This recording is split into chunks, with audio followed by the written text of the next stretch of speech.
Dear students, Banking and Insurance ന്റെ പുതിയൊരു ക്ലാസ്സിലേക്ക് എല്ലാവർക്കും സ്വാഗതം. നമ്മൾ കഴിഞ്ഞ ദിവസങ്ങളായി ടൈപ്സ് ഓഫ് ഡെപ്പോസിറ്റ് അക്കൗണ്ട്സ് ആണ് പഠിച്ചുകൊണ്ടിരിക്കുന്നത് അല്ലേ? അതിലെ സേവിംഗ് ബാങ്ക് അക്കൗണ്ട് നമ്മൾ പഠിച്ചു, അതുപോലെ റെക്കറിംഗ് ഡെപ്പോസിറ്റ് പഠിച്ചു, കറന്റ് അക്കൗണ്ടും പഠിച്ചു അല്ലേ? ഇനി അതിൽ നാലാമത് വരുന്ന ഒരു ഡെപ്പോസിറ്റ് അക്കൗണ്ട് ആണ് ഫിക്സഡ് ഡെപ്പോസിറ്റ് അക്കൗണ്ട്. അതാണ് നമ്മൾ ഇന്നത്തെ വീഡിയോയിൽ ഡിസ്കസ് ചെയ്യാൻ പോകുന്നത്. എന്താണ് ഫിക്സഡ് ഡെപ്പോസിറ്റ് എന്ന് പറഞ്ഞു കഴിഞ്ഞാൽ നമ്മളൊക്കെ കേട്ടിട്ടുള്ള വേർഡാണ് അല്ലേ? സാധാരണ ആളുടെ കയ്യിൽ കുറച്ച് എമൗണ്ട് നീക്കിയിരിപ്പുണ്ടെങ്കിൽ അവരൊന്നെങ്കിൽ ഒരു ബിസിനസ് കൊണ്ടുപോയിട്ട് എന്ത് ചെയ്യും, ഇൻവെസ്റ്റ് ചെയ്യും. അതല്ലെങ്കിൽ അവർ സെക്യൂരിറ്റീസിൽ അല്ലേ, ഷെയറിൽ ഡിബെഞ്ചറിലൊക്കെ പോയിട്ട് ഇൻവെസ്റ്റ് ചെയ്യും. അതല്ലെങ്കിൽ ഒരു ബിസിനസ് തുടങ്ങും. അങ്ങനെ പല രീതിയിൽ അവർക്ക് എന്ത് ചെയ്യാൻ പറ്റും, ഈ ഒരു എമൗണ്ട് ഇൻവെസ്റ്റ് ചെയ്യാൻ പറ്റും. എന്നാൽ ചില ആളുകൾ റിസ്ക് എടുക്കാൻ താല്പര്യമില്ലാത്ത ആളുകളൊക്കെ ഈ എമൗണ്ട് കൊണ്ടുപോയി ഒരു ബാങ്കിൽ കൊണ്ടുപോയി നിക്ഷേപിക്കും. എന്നിട്ട് പറയും, എനിക്ക് ഇത്ര വർഷം കഴിഞ്ഞിട്ട് മതി ഈ എമൗണ്ട്, നിങ്ങൾ എന്ത് ചെയ്യണം, എനിക്കിതിന് ഹയർ പെർസെൻറ്റേജ് ഓഫ് ഇൻട്രസ്റ്റ് തരണമെന്ന് പറയുകയാണെങ്കിൽ അത്തരത്തിലുള്ള ഡെപ്പോസിറ്റാണ് എന്ന് പറയുന്നത് ഫിക്സഡ് ഡെപ്പോസിറ്റ് അക്കൗണ്ട്. ആ വേർഡിൽ തന്നെയുണ്ട്, ഫിക്സഡ് ഡെപ്പോസിറ്റ് ആണ്. ഫിക്സഡ് എമൗണ്ട് ഫിക്സഡ് പീരീഡിലേക്ക് ഫിക്സഡ് റേറ്റ് ഓഫ് ഇൻട്രസ്റ്റിന് വേണ്ടിയിട്ട് ഡെപ്പോസിറ്റ് ചെയ്യുന്ന അക്കൗണ്ടാണ് ഏത്, ഫിക്സഡ് ഡെപ്പോസിറ്റ് അക്കൗണ്ട്. എന്തൊക്കെയാണ്, ഫിക്സഡ് പീരീഡിലേക്കാണ്. ഇപ്പോൾ 10 വർഷത്തേക്കാണ് നമ്മളിത് ഡെപ്പോസിറ്റ് ചെയ്യുമെന്ന് പറഞ്ഞാൽ ഒരു 5 ലക്ഷം രൂപയുണ്ട്.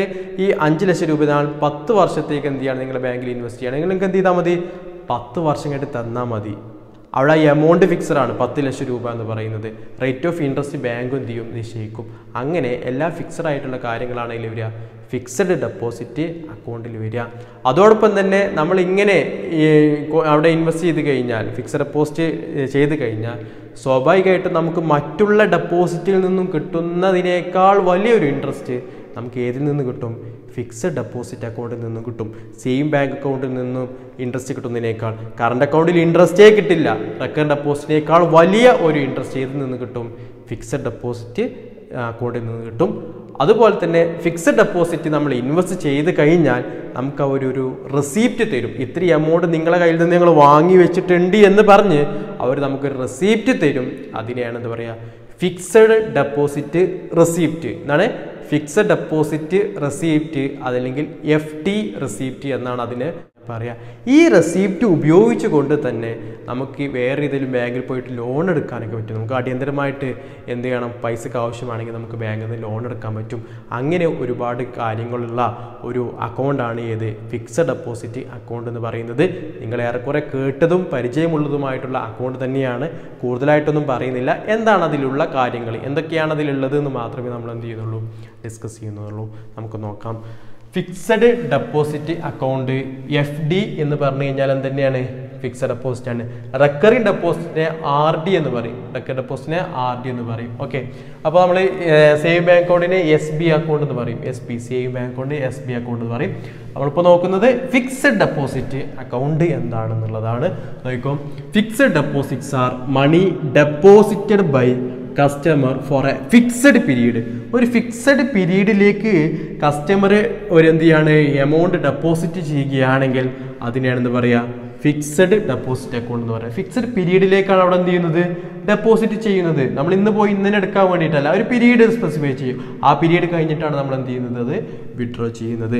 Such deposits are also called term deposit. Term deposit എന്നുകൂടി ഇതിനറിയപ്പെടും, ഫിക്സഡ് ഡെപ്പോസിറ്റിന് അറിയപ്പെടും. എന്തുകൊണ്ടാണ്, ഒരു നിശ്ചിത പീരീഡിലേക്കാണ്, ടേമിലേക്കാണ് നമ്മൾ എന്ത് ചെയ്യുന്നത്, അവിടെ ഡെപ്പോസിറ്റ് ചെയ്യുന്നത്. അതുകൊണ്ട് തന്നെ അതിന് പറയപ്പെടുന്ന പേരാണ് ടേം ഡെപ്പോസിറ്റ് എന്ന്. എന്നിട്ട് പറയാണ്, these deposits are repayable only after the expiry of specified period. ഇത് തിരിച്ചു തരിക. ഇപ്പം നമ്മൾ നേരത്തെ പറഞ്ഞു, 10 വർഷത്തേക്ക് 10 ലക്ഷം രൂപ നമ്മൾ ബാങ്കിൽ ഇൻവെസ്റ്റ് ചെയ്തിട്ടുണ്ടെങ്കിൽ നമുക്ക് ആ 10 ലക്ഷം രൂപ എന്നേ തിരിച്ചു കിട്ടുള്ളൂ, 10 വർഷം കഴിഞ്ഞതിന് ശേഷം മാത്രമേ തിരിച്ചു കിട്ടുള്ളൂ. അതാണ് പറയുന്നത്, these deposits are repayable only after the expiry of a specified period. അവിടെ സ്പെസിഫൈ ചെയ്തിട്ടുള്ള പീരീഡ് കഴിഞ്ഞതിന് ശേഷം മാത്രമേ നമുക്ക് അതിൻ്റെ എമൗണ്ട് വിഡ്രോ ചെയ്യാൻ പറ്റുള്ളൂ. As per date of repayment of fixed deposit is determine advance. നമ്മൾ എന്നാണോ ഇതിൻ്റെ റീപേയ്മെൻറ്റ് എന്ന് തുടക്കം മുതൽ ആദ്യം തന്നെ അഡ്വാൻസ് ആയിട്ട് തന്നെ തീരുമാനിക്കുന്നത് കൊണ്ട് തന്നെ നമ്മൾ 2020 10 വർഷത്തേക്ക് ഡെപ്പോസിറ്റ് ചെയ്യുന്നതെങ്കിൽ നമുക്കറിയാം അത് തിരിച്ചു തരും ഏത് വർഷമാണ്? 2030 ആ 2030 ഇത് തിരിച്ചു കൊടുത്താൽ മതി എന്ന് ആർക്കറിയാം? ബാങ്കിനറിയാം. അതുകൊണ്ട് തന്നെ അതാണ് പറയുന്നത് as per the date of repayment of fixed deposit determined in advance. എന്നാണ് തിരിച്ചു കൊടുക്കേണ്ടത് എന്ന് മുൻകൂട്ടി തീരുമാനിക്കുന്നത് കൊണ്ട് തന്നെ banker need not keep more cash reserve. Bank എന്ത് ചെയ്യേണ്ട ആവശ്യമില്ല, ക്യാഷ് റിസർവ് ഒന്നും വെക്കേണ്ടതില്ല. നമ്മൾ പറഞ്ഞു സേവിങ് ബാങ്ക് അക്കൗണ്ട് ആണെങ്കിലും കറണ്ട് ഡെപ്പോസിറ്റ് ആണെങ്കിലും എല്ലാം അവരുടെ ബാങ്ക് എന്ത് ചെയ്യണം, ഹൈ റിസർവ് വെക്കണം. എന്തിനു വേണ്ടിയിട്ടാണ്? ഈ കസ്റ്റമർ ഇന്നൊരു ₹1,00,000 ഇൻവെസ്റ്റ് ചെയ്തു, നാളെ വന്നിട്ട് അയാൾ ആ ₹1,00,000 അയാൾക്ക് തന്നെ വേണമെന്ന് പറഞ്ഞാൽ എന്ത് ചെയ്യണം, ബാങ്ക് കൊടുക്കണം അല്ലേ? അതിനാണ് ലിക്വിഡിറ്റി എന്ന് പറയാം. എപ്പോൾ ചോദിച്ചു കഴിഞ്ഞാലും അതിന് കൊടുക്കാനുള്ള കഴിവ് ആർക്കുണ്ടാവണം?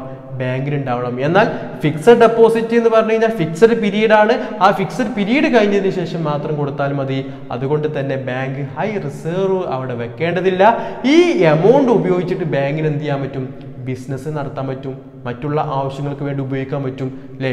ഈ ഒരാൾ ₹10,00,000 10 വർഷത്തേക്ക് ഇൻവെസ്റ്റ് ചെയ്ത് കഴിഞ്ഞാൽ ഈ 10 വർഷം വരെ അയാൾക്ക് ബാങ്കിന് എന്ത് വേണമെങ്കിലും ചെയ്യാം. കാരണം 10 വർഷം കഴിയുമ്പോഴേക്കും ഈ ₹10,00,000 ഉണ്ടാക്കിയാൽ മതി. അതിന് ഇൻട്രസ്റ്റ് ഇങ്ങനെ ഓരോ വർഷവും ഇങ്ങനെ കൊടുത്തു തീർത്താലും മതി അല്ലേ? അതുകൊണ്ട് തന്നെ ബാങ്കിന് എന്ത് ചെയ്യേണ്ട ആവശ്യമില്ല, മോർ ക്യാഷ് റിസർവ്സ് വെക്കേണ്ട ആവശ്യമില്ല എന്നുള്ളതാണ് പറയുന്നത്. It offers higher rate of interest on deposit. അതോടൊപ്പം തന്നെ ഇതിനെന്ത് ചെയ്യേണ്ടത്, ഹയർ റേറ്റ് ഓഫ് ഇൻട്രസ്റ്റ് ആണ് പ്രൊവൈഡ് ചെയ്യുന്നത്. സേവിങ് അക്കൗണ്ടിനേക്കാൾ റെക്കറിംഗ് ഡെപ്പോസിറ്റിനേക്കാൾ കൂടുതലുള്ള ഒരു റേറ്റ് ഓഫ് ഇൻട്രസ്റ്റ് ഏതിന് പ്രൊവൈഡ് ചെയ്യും? ഫിക്സഡ് ഡെപ്പോസിറ്റ് അക്കൗണ്ടിന് പ്രൊവൈഡ് ചെയ്യും എന്നുള്ളതാണ്. അപ്പോൾ ഒരു ഫിക്സഡ് പീരീഡിലേക്ക് ഒരാൾ കുറച്ച് എമൗണ്ട് ബാങ്കിൽ കൊണ്ടുപോയിട്ട് കൊടുക്കുകയാണെങ്കിൽ അല്ലേ, ഒരു കസ്റ്റമർ കൊടുക്കുകയാണെങ്കിൽ അതിനെന്ത് പറയും? ഫിക്സഡ് ഡെപ്പോസിറ്റ് അക്കൗണ്ട് എന്ന് പറയും. അതിന് മറ്റൊരു പേരാണ് ടേം ഡെപ്പോസിറ്റ്. അതിൻ്റെ തിരിച്ചടവെന്ന് മാത്രമാണ് ആ ഫിക്സഡ് പീരീഡ് കഴിഞ്ഞതിന് ശേഷം മാത്രമേ ആ പ്രിൻസിപ്പൽ എമൗണ്ട് തിരിച്ചു കൊടുക്കുകയുള്ളൂ. അതോടൊപ്പം തന്നെ ഇതിൻ്റെ തിരിച്ച് അടക്കേണ്ട സമയം അല്ലെങ്കിൽ തിരിച്ചു കൊടുക്കേണ്ട സമയം മുൻകൂട്ടി തന്നെ തീരുമാനിക്കുന്നത് കൊണ്ട് അവിടെ എന്ത് ചെയ്യേണ്ട ആവശ്യമില്ല, ഹൈ റിസർവ് വെക്കേണ്ട ആവശ്യമില്ല. അതോടൊപ്പം തന്നെ മറ്റുള്ള അക്കൗണ്ടിനേക്കാൾ ഡെപ്പോസിറ്റ് അക്കൗണ്ടിനേക്കാൾ കൂടുതലായിട്ടുള്ളൊരു ഇൻട്രസ്റ്റ് ഏത് പ്രൊവൈഡ് ചെയ്യുന്നുണ്ട്? ഫിക്സഡ് ഡെപ്പോസിറ്റ് അക്കൗണ്ട് പ്രൊവൈഡ് ചെയ്യുന്നുണ്ട്. ഇനി നമുക്ക് പഠിക്കാനുള്ളതാണ് ഫിക്സഡ് ഡെപ്പോസിറ്റ് റെസീപ്റ്റ്. നമ്മൾ പറഞ്ഞു ഫിക്സഡ് ഡെപ്പോസിറ്റ് റെസീപ്റ്റ് എന്താണ് ഒരാൾ ഒരു ബാങ്കിൽ കൊണ്ടുപോയിട്ട് ഫിക്സഡ് ഡെപ്പോസിറ്റ് ചെയ്ത് കഴിഞ്ഞാൽ അദ്ദേഹത്തിൻ്റെ ഇത്രയ്ക്ക് രൂപ നിങ്ങളുടെ കയ്യിൽ നിന്ന് വാങ്ങിയിട്ടുണ്ട്, അതിന് ഇത്ര റേറ്റ് ഓഫ് ഇൻട്രസ്റ്റ് ആണുള്ളത്, ഇത്ര പീരീഡ് കഴിഞ്ഞാലാണ് അത് തിരിച്ച് തരിക എന്നൊക്കെ പറഞ്ഞുകൊണ്ട് ഒരു റെസീപ്റ്റ് കൊടുക്കുകയാണെങ്കിൽ, ഒരു അക്നോളജ്മെൻറ്റ് ഓഫ് റെസീപ്റ്റ് പ്രൊവൈഡ് ചെയ്യുകയാണെങ്കിൽ അതിന് പറയുന്ന പേരാണ് ഫിക്സഡ് ഡെപ്പോസിറ്റ് റെസീപ്റ്റ് അല്ലെങ്കിൽ FD റെസീപ്റ്റ് എന്ന് അല്ലേ? അതായത് നമ്മൾ ഇൻവെസ്റ്റ് ചെയ്തതിന് നമ്മൾ അവിടെ കൊണ്ടുപോയി ഡെപ്പോസിറ്റ് ചെയ്തതിനൊരു പ്രൂഫായിട്ട് കൊടുക്കുന്ന ഒരു റെസീപ്റ്റാണ് FD റെസീപ്റ്റ് എന്ന് പറയുന്നത്. Okay, after depositing the money money deposit ചെയ്തതിന് ശേഷം the banker will issue a receipt to the depositor called fixed deposit receipt. ബാങ്കിൽ കൊണ്ടുപോയിട്ട് ഡെപ്പോസിറ്റ് ചെയ്ത് കഴിഞ്ഞാൽ ബാങ്കർ എന്ത് ചെയ്യും, ഒരു റെസീപ്റ്റ് ഇഷ്യൂ ചെയ്യും. അതിനാണ് എന്ത് പറയുക, ഫിക്സഡ് ഡെപ്പോസിറ്റ് റെസീപ്റ്റ് എന്ന് പറയാം.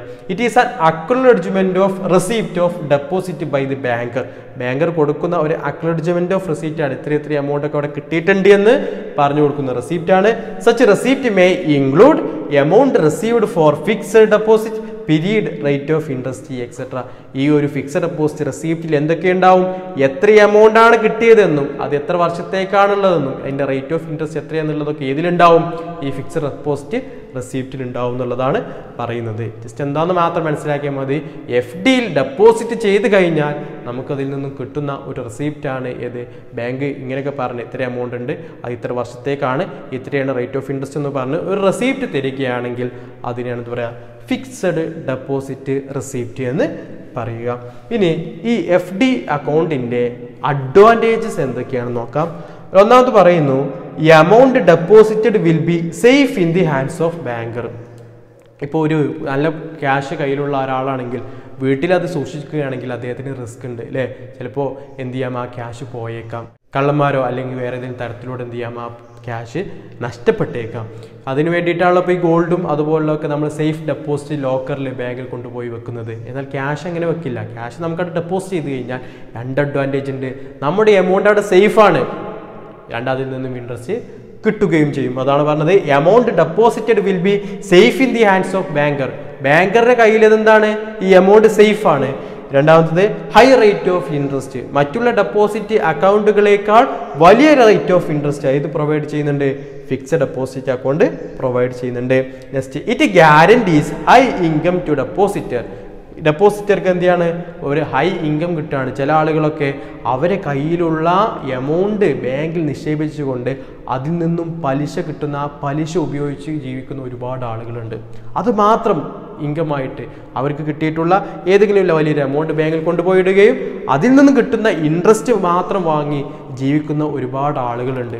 അവർക്ക് റിസ്ക് ഇല്ല അല്ലേ. ഇപ്പോൾ ഒരു ബിസിനസ്സിലാണെങ്കിൽ ബിസിനസ്സിൽ നഷ്ടം സംഭവിക്കാം, സെക്യൂരിറ്റീസിലാണെങ്കിൽ അതിൻ്റെ വില കുറയാം. ഇതിന് അങ്ങനെ ഒരു പ്രശ്നം വരുന്നില്ല. അങ്ങനെ ആളുകൾക്ക് എന്ത് ചെയ്യുന്നുണ്ട്, ഹൈ ഇൻകം കിട്ടാനുള്ള ഗ്യാരണ്ടി ഏത് കൊടുക്കുന്നുണ്ട്, ഫിക്സഡ് ഡെപ്പോസിറ്റ് അക്കൗണ്ട് കൊടുക്കുന്നുണ്ട് എന്നുള്ളതാണ്. Next one procedure for opening FD is simple. ഒരു ഫിക്സഡ് ഡെപ്പോസിറ്റ് അക്കൗണ്ട് ഓപ്പൺ ചെയ്യുന്നതിൻ്റെ പ്രൊസീജിയർ വളരെ സിമ്പിളാണ്. അവിടെ ഇൻട്രൊഡക്ഷൻ്റെ ആവശ്യമൊന്നുമില്ല. നമ്മൾ പറഞ്ഞു സേവ് ബാങ്ക് അക്കൗണ്ടിന് എന്ത് വേണം, ഇൻട്രൊഡക്ഷൻ വേണം. നമുക്കൊരു വ്യക്തി നമ്മുടെ പരിചയപ്പെടുത്തി കൊടുക്കണം. കറണ്ട് അക്കൗണ്ടിന് വേണം. അവിടെ അക്കൗണ്ടിലുള്ള ആളോ അല്ലെങ്കിൽ റെസ്പെക്റ്റഡ് പേഴ്സണൊക്കെ എന്ത് ചെയ്യണം, ഇൻട്രൊഡ്യൂസ് ചെയ്യണം, പരിചയപ്പെടുത്തി കൊടുക്കണം. എന്നാൽ ഇതിന് അതിൻ്റെ ഒന്നും ആവശ്യമില്ല. കാരണം എന്താണ്, ഒരു ലംസ് എമൗണ്ട് ബാങ്കിന് കൊടുക്കുകയാണ്, വേറെ ബാങ്കിന് ഒരു ബാധ്യതയും വരുന്നില്ല. ബാങ്കിൻ്റെ നിന്ന് ലോൺ എടുക്കുന്നുണ്ടോ, ഇല്ലല്ലോ. അപ്പോൾ ഒരു പ്രശ്നം വരുന്നില്ല. അതുകൊണ്ട് തന്നെ account opening, fixed deposit account opening എന്താണ്, വളരെ സിമ്പിളായിട്ടുള്ള കാര്യമാണെന്നുള്ളതാണ് പറയുന്നത്. ലാസ്റ്റ് പോയിന്റ് പറയുന്നു, depositor can away loan against FD deposit. FD receipt, അതായത് നമുക്കൊരു FD റെസിപ്റ്റ് കിട്ടി. ആ FD റെസിപ്റ്റ് ഉപയോഗിച്ചുകൊണ്ട് നമുക്ക് വേറെ ഏതെങ്കിലും ബാങ്ക് പോയിട്ട് എന്ത് ചെയ്യാൻ പറ്റും, ലോൺ എടുക്കാൻ പറ്റും. അല്ലെങ്കിൽ ആ ബാങ്കിൽ തന്നെ പോയിട്ട് എന്ത് ചെയ്യാം, ലോൺ എടുക്കാം. ആ FD എന്ത് ചെയ്യല്ല, നമ്മൾ ഒഴിവാക്കുകയല്ല. ആ FD ഡെപ്പോസിറ്റിൻ്റെ മുകളിൽ നമുക്ക് ലോൺ എടുക്കാനുള്ള റൈറ്റ് ഉണ്ട്. ലോൺ നമുക്ക് അനുവദിക്കുന്നുള്ളതാണ് പറയുന്നത്. അങ്ങനെ 5 അഡ്വാൻറ്റേജ് ആണുള്ളത്. ഒന്ന്, amount deposited will be safe in the hands of banker. നമ്മൾ ഈ ഇൻവെസ്റ്റ് ചെയ്ത എമൗണ്ട് ബാങ്കിൻ്റെ കയ്യിൽ എന്താണ്, സേഫാണ്. രണ്ടാമത് ഹൈ റേറ്റ് ഓഫ് ഇൻട്രസ്റ്റ്. മൂന്നാമത് it guarantees high income to depositor. ഡെപ്പോസിറ്റർക്ക് ഹൈ ഇൻകം ചെയ്യുന്നുണ്ട്, ഗ്യാരണ്ടി ചെയ്യുന്നുണ്ട്. Next one procedure for opening FD is simple. FD open ചെയ്യുന്നതിൻ്റെ പ്രൊസീജിയർ എന്താണ്, വളരെ സിമ്പിളാണ്. Depositor can avail loan against FD